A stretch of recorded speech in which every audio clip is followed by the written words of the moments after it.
కార్యక్రమానికి మనకి ప్రత్యేక అతిథిగా విచ్చేసినటువంటి మా మెగా స్టార్ చిరంజీవి గారిని సాదరంగా వేదిక మీదకి ఆహ్వానిస్తున్నాము. అండ్ చిరంజీవి గారిని సత్కరించడానికి గాను మరో నిర్మాత పుస్కూరు రామ్మోహన్ రావు గారిని వేదిక మీదకి ఆహ్వానిస్తూ, అలాగే భరత్ నారంగ్ గారిని కూడా వేదిక మీదకి రావాల్సిందిగా రిక్వెస్ట్ చేస్తున్నాము.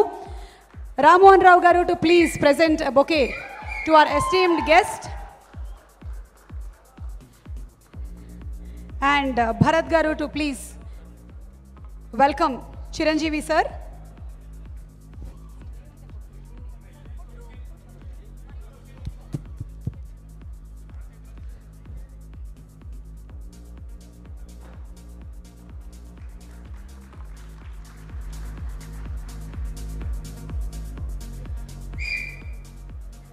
మా మెగాస్టార్ చిరంజీవి గారిని మాట్లాడవలసిందిగా రిక్వెస్ట్ చేస్తున్నాము. చిరంజీవి గారు. సుమా ఇంకా సెటిల్ అవ్వలేదు, ఏం జరుగుతుందో తెలియట్లేదు. నా చిరకాల మిత్రుడు I met Amirji here. I'm so happy. ఇంకా ఈ సెటిల్ అవ్వకుండా అప్పుడే వెంటనే మాట్లాడమంటే తడువుకోవాల్సి వస్తుంది మాటలు. సరే, ఏమైనా సరే, ఫస్ట్ ఆఫ్ ఆల్ చిన్నపిల్లలు తిరిగి స్కూల్కి వెళ్తే కరోనా తర్వాత ఎలా ఉంటుందో అలా ఫీల్ అవుతాను ఈరోజు ఈ స్టేజ్కి వచ్చి. మా ఇంట్లో చిన్నపిల్ల ఉంది. అది పుట్టిన సమయంలో జస్ట్ కరోనా ఎంటర్ అయింది. దానికి ఇప్పుడు దానికి 2.5 years. దానికి స్కూల్ అంటే కంప్యూటర్ ల్యాప్టాపే తప్ప ఒక స్కూల్ ఉంటుంది, క్లాసు తరగతులు ఉంటాయి, టీచర్ ఉంటుంది, బల్లలు ఉంటాయి, బోర్డు ఉంటుంది, ఏమీ తెలియదు దానికి. స్కూల్ అంటే అంటూ కంప్యూటర్ జోలు పెట్టి వెళ్ళిపోతుంది ల్యాప్టాప్. ఇది దాని పరిస్థితి. ఈ రోజున మనం కూడా ఈ 2.5 yearsలో ఏదైనా ఫంక్షన్స్ జరుగుతున్నాయి, లేకపోతే ఏదైనా టీజర్స్ రిలీజ్ చేయాలంటే మా ఇంట్లో హ్యాపీగా కూర్చొని ఒక కంప్యూటర్ బటన్ నొక్కి అది చూసి దాని గురించి గుడ్ విషెస్ చెప్తే అయిపోతుంది. బట్ ఏమైనా ఇలాగా వచ్చి ఇలాగా కళాభిమానుల్ని ప్రేక్షకుల్ని ఇలా కలుసుకుంటూ ఈ స్పందన వింటూ ఈ క్లాప్స్ వింటూ ఆ సినిమా గురించి చెప్పుకుంటుంటే ఆ కిక్కే వేరప్ప. చాలా సంతోషంగా ఉంది.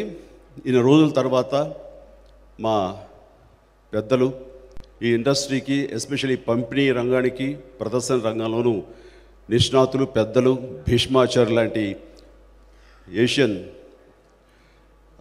నారాయణ గారు, ఆయన అంటే నాకు చాలా గౌరవం. హైదరాబాద్కి 80sలో వచ్చినప్పటి నుంచి కూడా వారితో నాకు సత్సంబంధాలు ఉన్నాయి. ఒక ఇంటి పెద్దగా, ఒక గురువులని నేను భావిస్తాను.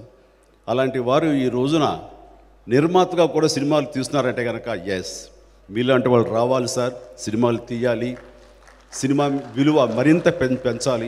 దానికోసం చెప్పి మనస్ఫూర్తిగా మీకు స్వాగతం పలుకుతున్నాము ఈ దీంట్లో. అలాగే వారి అబ్బాయి సునీల్, తండ్రికి తగ్గ తనయుడు, అది సరిగ్గా బాగుంటుంది. కానీ అతను తండ్రికి మించిన తనయుడు, చాలా స్మార్ట్. ఏదైనా అంటే మళ్ళీ చిన్నగా కినుకు వహిస్తాడు. కానీ కాంటెంపరీ ఈ డేస్లో ఒక స్మార్ట్ బిజినెస్ మెన్ ఎలా ఉండాలో అది 100% సునీల్. అతని స్మార్ట్నెస్, అతని వే ఆఫ్ గోయింగ్ అహెడ్, అలాగే అతని డైనమిక్ అప్రోచ్, ఇవన్నీ కూడా మనస్ఫూర్తిగా నేను అభినందిస్తాను. ఆయనే లేకపోతే బిగ్ స్క్రీన్స్, మల్టీప్లెక్స్ ఈ రోజున హైదరాబాద్లోనూ పలు ప్రాంతాలు ఇంత బాగా ఉన్నాయంటే దానికి పరోక్షంగా కాదు ప్రత్యక్షంగా కూడా సునీల్ తన చొరవ అది కారణం. ఫాదర్ చాలా కన్జర్వేటివ్గా వెళ్తారు, కానీ తను చాలా డైనమిక్గా వెళ్తాడు. ఈ రోజుల్లో అలాంటి సునీల్ లాంటి వ్యక్తులు ఉండాలి.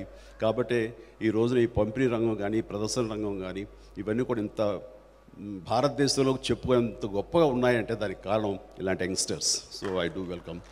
ఈ రోజున లవ్ స్టోరీ అనగానే చాలా ఇంట్రెస్టింగ్ వచ్చింది. లవ్ స్టోరీ చూసి చాలా కాలం అయిపోయింది. అండ్ నా మిత్రుడు నాగార్జున కొడుకు Naga Chaitanya, very cool bye. ఇప్పుడే అమీర్ ఖాన్ గారు అన్నారు నాతోటి చెడ్డా చేశారు, ఆ సినిమాలో చాలా బాగుంది మా కాంబినేషన్ అంటూ అతని గురించి ప్రశంసిస్తుంటే yes, is a cool guy. చాలా యంగ్స్టర్స్ అందరూ ఎగిసిపడుతుంటారు, కానీ ఎప్పుడు కంపోజ్డ్గా ఉంటాడు నాగ చైతన్య. అలాంటి కూల్ ఫాదర్కి కూల్ సన్ నాగార్జున, నాగ చైతన్య. అందుకు నాగ చైతన్య వెళ్ళి చాలా నిలకడగా వెళుతుంటాడు, చాలా నిదానంగా వెళుతుంటాడు. అది దీర్ఘకాలం ఇక్కడ సుస్థిర స్థానం ఏర్పరచుకోవడానికి అంత కన్స్ట్రక్టివ్గా వెళుతుంటాడు. సో తను ఎంచుకునే కథ కానీ, తీసుకునే నిర్ణయాలు కానీ, కాంబినేషన్స్ కానీ చాలా చక్కగా వెళ్తున్నాడు. ఆ రకంగా లవ్ స్టోరీ కూడా ఆ విధంగా ఉంటుందని భావిస్తున్నాను. And all the very best Naga Chaitanya, love. And మీది అమీర్ ఖాన్, నా మిత్రుడు అమీర్ ఖాన్ గారి కాంబినేషన్లో వచ్చే సినిమా. So I'm eagerly waiting to see that movie. That's what I been asking to my friend. He said soon you need. I said I come to Mumbai. No need. I'll bring the print for you and I will have a projection here in Hyderabad. So nice of you. And day by day, my friend, we have met long back in Tokyo airport. There I used to admire him. So wherever our shooting takes place, like at Ooty and other places, we used to meet. Right from beginning, we've been mutual admiration society we are. So that's how I used to admire him. And the way he's maintaining his physique, all these things are really amazing. The way you are striving to get good subjects, like in airport, Tokyo, he told me that. So I'm trying to get the rights of Forrest Gump, and with that inspiration of that film, I want to make Shadda. All these things. It's a very, very different character, and I don't know how he'll justify all these things and how he'll get it. But with a hard way, he able to get rights of that film and be there in Hollywood, and he convinced that story writer, and he made that film. And all of us were awaiting and to see you on the screen. And all the very best, Amirji. So, right, and thanks for coming to our town and being with us. Gives us a lot of energy and a lot of encouragement to these youngsters. Thank you. And then, Sai Pallavi. Sai Pallavi నేను first time మా వరుణ్ తేజ్ సినిమాలో చూశాను. అప్పుడే first time చూడటం. అప్పటిదాకా సాయి పల్లవి ఎవరు ఏంటి నాకేం తెలియదు. కానీ సినిమా చూడగానే అందులో సాంగ్లో చూస్తుంటే ద వే బాడీ లాంగ్వేజ్ కూడా స్టెప్స్ చూస్తుంటే వెళ్ళను తెలుగు అద్భుతంగా మాట్లాడతాను నువ్వు కాబట్టి ఇది. సో చూస్తుంటే ఎవరి అమ్మాయి she must be very good dancer. ఏంటి ప్రొజెక్షన్, ఏంటి ఎనర్జీ, ఏంటి స్మైల్ అటు అలాగా స్టన్నే చూశాను. వెంటనే వరుణ్ వచ్చాడు. డాడీ ఎలా చేశాను, బాగా చేశానా? సారీ రా, నేను చూడలేదు, సాయి పల్లవిని చూస్తుండిపోయాను. No, when my brother's son happened to Varun Tej, he also co-star of Sai Pallavi. So when they are dancing, I could see only Sai Pallavi. I didn't see that guy. So he asked me, trying to get appreciation from me. He said, "How do you act?" Sorry, I didn't see you. I saw only Sai Pallavi. Such a nice sentence. అయితే ఇక్కడ చెప్పాలి సుమా, sir నువ్వు రావద్దు అక్కడ ఉండమ్మా, నువ్వు వస్తే tension వస్తుంది. ఈ మధ్య ఒక సినిమాలో నా పక్కన వెరీ పవర్ఫుల్ సిస్టర్ క్యారెక్టర్ ఉంది. సో తను చూసినా పల్లవిని, నిన్ను చూసినా ఏదో చక్కటి సోదరి, నా సోదరులు అన్న ఫీలింగ్ వస్తుంది. కాబట్టి తను చెప్పగానే డైరెక్టర్ వాళ్ళు చాలా బాగుంటుంది, తనతో చేయాలని సరదా నాకు ఉంది అని అన్నాను. కానీ లోపల ఏంటి తెలుసా, ఒప్పుకోకపోతే బాగుండు అని అనుకున్నాను. దానికి కారణం చెప్తాను. సరిగ్గా సాయి పల్లవి నేను చెయ్యను అనేసింది. ఎందుకందో ఏమో నాకు తెలియదు, కారణం చెప్పబోతుంటే వద్దు, అదే నేను కోరుకున్నాను. That's what I wish. She doesn't want, she don't want to, I don't want to work with her as a brother and sister. కారణం మీకు తెలుసు కదా, కారణం ఎందుకు. అంత వండర్ఫుల్ డాన్సర్ తోటి నేను డాన్స్ వేయాలనుకుంటాను, కానీ చెల్లెమ్మ ఎలా ఉన్నావు అంటే అస్సలు నచ్చలేదు. అందుకని thanks to Sai Pallavi by not accept that movie. Seriously లేదు, నాకు రీమేక్ అంటే చాలా భయమా అంతే. లేదంటే నేను అప్పటి నుంచే నేను యాక్చువల్లీ ఎప్పుడు ఫస్ట్ సినిమా చేసిన తర్వాత ఎక్కడైనా వేరే ఇండస్ట్రీస్కి వెళ్తే అక్కడ అడిగేది ఫస్ట్ క్వశ్చన్, మీరు చిరంజీవి గారిని కలిసారా, అక్కడ మీట్ చేశారా, ఏమైనా ఛాన్స్ వస్తుందా? నేను చెప్తున్నా అప్పటి నుంచి లేదండి, ఒక్కసారి నేను రామ్ చరణ్ గారిని కలిసానా. అప్పుడు చూసిన తర్వాత నేను ఆలోచించాను, ఓకే నెక్స్ట్ టైం నేను డెఫినెట్గా చిరంజీవి గారిని చూస్తాను అని. ఆ లెవెల్లో నా ప్రార్థన ఉంది. మీరు ఎలా ఒక్కడ చెప్తారండి? లేదు, నేను రీమేక్స్ అంటే కొంచెం భయం అంతే, వేరే ఏం లేదు. మీరు ప్లీజ్ నెక్స్ట్ ఫిల్మ్కి నన్ను please. I'm just kidding about this. Tamasha. It's not possible to do all the movies. And నేను అనుకున్నాను చేస్తే బాగుంటుంది ఆ క్యారెక్టర్, కానీ చేయకపోవడం మూలంగా I felt happy. In other way. ఎందుకంటే నీతోటి ఎప్పుడైనా డ్యాన్స్ నెంబర్ వేయాలంటే చెల్లెలు చేసిన తర్వాత మళ్ళీ నీతో డ్యాన్స్ వేయాలంటే ఎక్కడో మనసు ఒప్పదు. అలా కాదు, నాకు రొమాంటిక్ హీరోయిన్గా నా పక్కన ఎప్పుడు చేయగలిగితే, ఒప్పుకుంటే, if you oblige, then I would like to do a number with you. Thank you, sir. It'll be my honor. It'll be my honor. So right from beginning, an actress called. Sir, I don't follow Telugu, but your entire conversation, this particular conversation, I followed. Nice. Yeah, there's a soul in this. There's an honesty in this. And sir, I agree with you. Yes, right. You are right. So, in future, I mean, like Radha, I used to admire her while dancing. I used to get a lot of kick. And then Rambha, and then other heroes, of course, as well. Everybody is so good. And of late, Sridevi, of course, no one can substitute her. So, those are heroines, one or two heroines. So I used to get kick, challenging to work with them.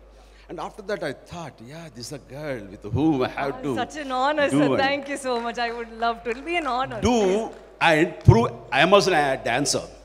Ayyo, sir, please. Oh my God, sir. You are wonderful, Amma. Thank you, sir. Wonderful. So, అందరూ చెప్తారు నేను doctor కాబోయే actor అయ్యానని. నువ్వు doctor అయ్యి ఆ తర్వాత actor అయ్యావు. Good. And నీ కంట్రిబ్యూషన్ కానీ నీ ఇన్పుట్స్ అన్నీ ఈ పరిశ్రమ ఎంతో కొంత యాడ్ అవుతాయి. So all the very best. ఈ సినిమా మీ ఇద్దరు కాంబినేషన్లో బాగుండాలి. ఇప్పుడే చూశారు నాగ చైతన్య, తనతో డ్యాన్స్ చేయడం కొంచెం కష్టం అనిపించింది, అవునా కదా? ఇప్పుడు తనేమో వైర్ లేకుండా ఒక షాట్ చూసిన ఇప్పుడే ఫ్లై అయింది ఇలాగా బయటలాగా అంటూ. అది చూసిన తర్వాత మన నాగ చైతన్య కొంచెం కష్టపడి అని అనిపించింది నాకు. ఎస్పెషల్లీ వాటర్లో స్లైడ్ అయిన షాట్ చూశాను మోకాళ్ళ మీద. ఇప్పుడు దయచేసి అలాంటి నాకు ఎవరు కంపోజ్ చేయకండి, కష్టమైపోతుంది మోకాళ్ళ మీద. ఇవన్నీ ఎంత కష్టపడావో తెలుసు నాకు. సో మీ ఇద్దరి కాంబినేషన్ ఒక విజువల్ ఫీట్గా ఉండాలని ఉంటుందని కోరుకుంటున్నారు. అండ్ ఇదే ఆల్ యంగ్స్టర్స్ యోజన they must longing to see the movie as well as possible. I think all the very best for both of you. Please down please. చాలా సంవత్సరాల క్రితం ఒక మనిషిని నా తారసపడ్డాడు. 6 అడుగుల 2-3 అంగుళాలు ఉంటాడు ఆయన. ఆయన చూస్తే నవ్వు ముందు తర్వాత ఆయన కనబడతాడు. ఆయన ఎవరో కాదు, శేఖర్ కమ్ముల. ఎంతో ఇన్నోసెంట్గా ఉంటుంది, ఎంత లైవ్లీగా ఉంటుంది, ఎంత వామ్త్గా ఉంటుంది. అతను ఫస్ట్ మిమ్మల్ని చూసి పెరిగామండి, మీ అభిమానులు అవ్వండి అన్నాడు ఆయన. అది ఏమో కానీ తనకంటే ఒక యూనిక్ స్టైల్ని పెట్టుకున్నాడు. ఎవరి దగ్గర పనిచేయలేదు. తనకు తానుగా ఫిలిం మేకర్గా తానుగా స్కల్ప్ట్ తను చెక్కుకొని ఈ రోజున వండర్ఫుల్ సక్సెస్ఫుల్ డైరెక్టర్ అయ్యి క్లాస్. ఎక్కడ తప్పు పట్టలేం ఆయన సినిమాలో, ఎక్కడ కమర్షియల్స్ కోసంగా ఎప్పుడైనా డైవర్ట్ అయింది కానీ దానికి అలా లేదు. తను ఏమనుకున్నది స్ట్రైట్గా తీస్తాడు, అది ప్రజలకి సరిగ్గా హార్ట్లో హిట్ చేస్తాడు. ఆ రకంగా మీ సినిమాలు అన్నీ కూడాను సక్సెస్ ఒక పక్కన పెడితే ప్రతిదీ మర్చిపోలేని క్లాసిక్లా అనిపిస్తుంది. సో నేను great admirer of your films Shekhar, please. And ఈ సినిమా ఖచ్చితంగా అలరిస్తుంది అంటే నో డౌట్. ఎందుకంటే దాని వెనకాల మా నారాయణ దాస్ గారు ఉన్నారు, సునీల్ ఉన్నారు. వాళ్ళు ఈ సినిమాని ఖచ్చితంగా పెద్ద హిట్ చేస్తారు, నో డౌట్ అబౌట్ ఇట్. ఆ రకంగా మీ కాంబినేషన్ వండర్ఫుల్, చాలా బాగా పెద్ద హిట్ అవ్వాలి మనస్ఫూర్తిగా కోరుకుంటున్నాను. ఇక ఈ సినిమా కెమెరామెన్ విజయ్ కుమార్, వాడు మా శిష్యుడు, మా తమ్ముళ్ళు అంటాడు. నిలబడరా సారీ. ఎస్, నేను అవకాశం ఇవ్వాలనుకున్నాను, నాకు దొరకనంత బిజీగా అయిపోయాడు. మీరు అవకాశం ఇచ్చి మీ సినిమాలో చేస్తూ. అండ్ తర్వాత విజయ్ వాళ్ళ అబ్బాయి కూడా దీనికి మ్యూజిక్ అని విన్నాను, నిజమే కదా? హే బాబు, గుడ్ నాన్న, వండర్ఫుల్. ఏదో చిరంజీవి కొడుకు రామ్ చరణ్ యాక్టర్ అయినట్లుగా అతను కెమెరామెన్ అవుతావేమో అతను కొడుకు అనుకున్నాను, కానీ నువ్వు డిఫరెంట్ క్రాఫ్ట్, డిఫరెంట్ ఫీల్డ్ తీసుకున్నావు. అండ్ ప్లీజ్, నాన్నగారు పడ్డ కష్టం నువ్వు పడు, డెఫినెట్గా ఫైరిష్ అవుతావు. దీని మ్యూజిక్ అదిరిపోయింది. సారంగధరి ఆ సాంగ్ ఉంది, ఓ మై గాడ్, ఎంత మంచి నెంబర్ అంటే అది, వండర్ఫుల్. ఇప్పటికే పెద్ద హిట్ అయిపోయింది అది ఆల్రెడీ. ఆ సాంగ్ కోసం సరే ఈ సినిమాని 2-3 సార్లు చూస్తాను నేను. సో నీకు మంచి పాత్ ఉంది ఈ రోజున అని అనడానికి ఏది, దానికి మించి నా శిష్యుడు కొడుకు నువ్వు నా బెడ్ లాంటి వాడివి. Please go head, all the very best. So that's it. ఈ సినిమా ఇక్కడ రావడం అనేది ఈ కోవిడ్ తర్వాత చిన్నపిల్లలు స్కూల్కి వెళ్ళిన ఫీలింగ్ నేను అంత ఎగ్జైట్ అవుతున్నాను. మిమ్మల్ని అందరూ ఇలా మీట్ అవ్వడం చాలా సంతోషంగా ఉంది. ఈ మిగతా నటీనటులకు సాంకేతిక నిపుణులకు ప్రతి ఒక్కరికి ఈ సినిమా పెద్ద హిట్ అవ్వాలని కోరుకుంటూ ఒక చిన్న ముగింపుగా సుమా ఇఫ్ యూ కైండ్ పర్మిట్ మాట్లాడచ్చు కదా. సార్ ఇది very serious issue. Film industry గత ఎన్నో డికేడ్స్ మనం చూస్తే కనుక సక్సెస్ రేట్ కేవలం 10-15% మహా అయితే 20% ఓన్లీ ఆ success rate, as you know Amirji. So and ఇది తర్వాత మనకి ఈ సినిమాలో ఈ 20%కే సినిమా ఇండస్ట్రీ చాలా పచ్చగా ఉంటుంది అని అందరూ అనుకుంటారు. కానీ ఇక్కడ కష్టాలు పడేవాళ్ళు, సాధక బాధకాలు అనుభవించేవాళ్ళు, రెక్కాడితే కానీ డొక్కాడని కార్మికులు, ఇలాంటి వాళ్ళు ప్రత్యక్షంగా 1000 మంది, పరోక్షంగా లక్షాది మంది ఉన్నారు. ఇలాంటి వాళ్ళు అందరూ కలిస్తేనే ఇండస్ట్రీ తప్ప ఒక 5-6 మంది హీరోసో, 5-6 మంది ప్రొడ్యూసర్లు, 5-6 మంది డైరెక్టర్లు వీళ్ళు కలిస్తే ఇది కాదు సినిమా ఇండస్ట్రీ. వీళ్ళు బాగున్నారు కదా, సినిమా పచ్చగా ఉంది అంటే కనుక మెరిసేదంతా బంగారం కాదు అన్న సామెత వర్తిస్తుంది ఇక్కడ. కాబట్టి అది కాదు మనం కోరుకునేది. అంది ఈ మధ్య కరోనా సమయంలో మరీ సుస్పష్టంగా తెలిసింది. షూటింగ్స్ 4-5 months ఆగిపోయేసరికి కార్మికులు వాళ్ళు ఎంత ఇబ్బంది పడ్డారనేది మేము కళ్ళారా చూసాం. మాకు తోచినట్లుగా వాళ్ళని వీళ్ళని, ఆ హీరోని ఈ హీరోని, అతను పెద్దల్ని అందరిని అడిగి ఏదో కొన్ని కోట్లు కలెక్ట్ చేసి సో నిత్యావసర వస్తువులు గ్రాసరీస్ ఫర్ 3-4 months 3 times వాళ్ళందరికీ అందివ్వగలిగాం. బట్ లక్కీగా తర్వాత వెంటనే రెజ్యూమ్ అయిపోయిన షూటింగ్స్, దెన్ అందరు ట్రాక్లో పడిపోయారు. కానీ ఒక నెల షూటింగ్ లేకపోతే ఎంత అగ్గగ్గలాడుతారని చెప్పడం కోసం ఈ మాట చెప్తున్నాను. సో ఇండస్ట్రీ అనేది నిత్యం ఉండే పచ్చదనం కదా అది. అలాగే ఏ విపత్తు వచ్చినా, ఏ ప్రమాదాలు జరిగినా, ఏ యుద్ధాలు జరిగినా, ఏ ఎర్త్క్వేక్స్ వచ్చినా సరే, ఏ వరదలు వచ్చినా, ఏమొచ్చినా సరే ముందుగా స్పందించేది మేము, మా సినిమా ఇండస్ట్రీ, గర్వంగా చెప్పుకోగలం. అలాంటి ఇండస్ట్రీ చెమటలు పట్టిస్తుంది సుమా. సో అలాంటి ఇండస్ట్రీ ఈ రోజున అదే రకమైనటువంటి సంక్షోభంలో పడిపోయింది. సినిమా కాస్ట్ పెరిగిపోయింది అండ్ ఎక్కడ కాంప్రమైజ్ అయ్యే పరిస్థితి కాదు ఇది. సో దానికి గాను ప్రభుత్వాలని, 2 ప్రభుత్వాలని ఈ యొక్క లవ్ స్టోరీ వేదిక ముఖంగా నేను అడుగుతున్నాను. మేము ఆల్రెడీ నారాయణ దాస్ గారి నాయకత్వంలోనూ మిగతా అందరూ కూడాను, ఇలా రామ్మోహన్ రావు గారు, క్షమించాలి రామ్మోహన్ రావు గారు, ఎస్ సార్, ఆయన నా చిరకాల మిత్రుడు, ఆయన కూడా పార్ట్ అవటం అనేది కాస్ట్ ఆఫ్ ఇది పెరుగుతున్న సందర్భంలో అంత రెవెన్యూ రాకపోవడానికి ఏంటి కారణాలు అని చేసి సభాముఖంగా వినమ్రంగా అడుగుతున్నాను. ప్లీజ్ దయచేసి కొంచెం సానుకూలంగా స్పందించి మా రిక్వెస్ట్ని మీరు దానికి పరిష్కార మార్గంగా చూసి చేయండి. ఎందుకంటే ఏదైనా సరేనండి, బాగుందా లేదా అంటూ ఎనీ వస్తువు మనం చూసి కొంటాం. ఒక వంకాయ కానివ్వండి, బీరకాయ కానివ్వండి, ఎనీ వెజిటబుల్ ఫస్ట్ చూసుకుని బాగుందంటేనే మనం కొంటాం. కానీ కొనకుండా కొని చూసేది ఒక సినిమా మాత్రమే. చూసి కొనేది కాయగూరలు వస్తువులు అయితే, చూడకుండా కొని చూసేది సినిమా మాత్రమే. అలాంటి సినిమా ఎందుకు చూస్తున్నారంటే మా మీద నమ్మకం. వీళ్ళు డిప్రైవ్ చేయరు. చిరంజీవి ఉన్నాడంటే కనుక కమర్షియల్ ఇంగ్రీడియంట్స్ ఉంటాయి. సో చిరంజీవి సినిమాకి వెళ్ళిపోవచ్చు, ఎంత ఖర్చు పెట్టినా సరే అనంత ఊపు ఉత్సాహం ఉంటుంది. వాళ్ళంత నమ్మకంతో వస్తారు కాబట్టి మేము కూడా వాళ్ళు డిప్రైవ్ చేయకుండా ద బెస్ట్ ఇవ్వాలని ప్రయత్నం మేము చేస్తుంటాం. అలాగే ప్రతి ఒక్కరు యావత్ భారతదేశంలో ప్రతి సినిమాలు కూడా ఇస్తారు. దానివల్ల కాస్ట్ పెరగచ్చు. ఎప్పుడైనా బై మిస్టేక్ మా టేస్ట్, మా అభిప్రాయాలు కూడా ఒకసారి తప్పై ఫెయిల్యూర్స్ ఇవ్వచ్చు. కానీ అందులో మోసం లేదు, అందులో దగా లేదు. బట్ ఎక్కడో మేము అనుకున్నది రీచ్ కాకపోవచ్చు, అది మా తప్పిదం. అంతేగాని మా ఇండస్ట్రీ ఇంత నమ్మకంగా మేము సర్వ్ చేయాలి, వాళ్ళకి ఎంటర్టైన్మెంట్ ఇవ్వాలి అని కోరుకునే మాకు కొన్ని సాధక బాధకాలు ఉన్నప్పుడు మీరు దయచేసి కొంచెం దృష్టి సారించి ఈ ఇండస్ట్రీలో ఉన్నటువంటి ఈ యొక్క సమస్యని పరిష్కరించి మాకు తగిన విధంగా, మేము ఆశగా అడగట్లేదు సార్, అవసరానికి అడుగుతున్నాం, అది మీరు ఒప్పుకోవాలని మనసుగా కోరుకుంటూ దానికి పరిష్కరించండి. లేకపోతే సినిమాలు పూర్తి కూడా సినిమాలు చెయ్యాలా చేయకూడదు అని సందిగ్ధులు పడిపోయాం. ఇప్పుడు ఆచార్య సినిమా అయిపోయింది, పూర్తి అయిపోయింది. కానీ ఎప్పుడు రిలీజ్ చేయాలి, ఎలా రిలీజ్ చేయాలి, ఈ ఉన్నటువంటి ఈ పరిస్థితుల్లో మనం రిలీజ్ చేయగలమా, చేస్తే మన రెవెన్యూ వస్తుందా రాదా అనే ఈ పరిస్థితి. అసలే జనం వస్తారా రారా అనే దాని నుంచి కొంచెం ధైర్యం వస్తుంది. ఎందుకంటే ఈ సినిమాలు రిలీజ్ చేస్తే కనుక ముఖ్యంగా love story, it's ice breaking, ఒక దారి చూపించే సినిమా అవుతుంది ఇది. కానీ జనం వస్తారు, యూత్ వస్తారు. ఇలాంటి యంగ్స్టర్స్ లవ్ స్టోరీ చేస్తున్నారంటే నాకే చూడాలనిపిస్తుంది పబ్లిక్లో. సో వస్తారు. వచ్చిన తర్వాత రెవెన్యూ అంతకంత వస్తుందా అనేది మాత్రం మనం ఆలోచించాలి. ఆ ధైర్యం ప్రభుత్వాలు మనకి ఇవ్వాలి, ఆ వెసులుబాటు ఇవ్వాలి. మా కోరికని మీకు విన్నవించుకున్నాం, దాన్ని సానుకూలంగా స్పందించి వీలైన త్వరలో మీరు ఆ జీవోలు ఇవ్వగలిగితే కనుక ధన్యులం. నమస్తే, జై హింద్.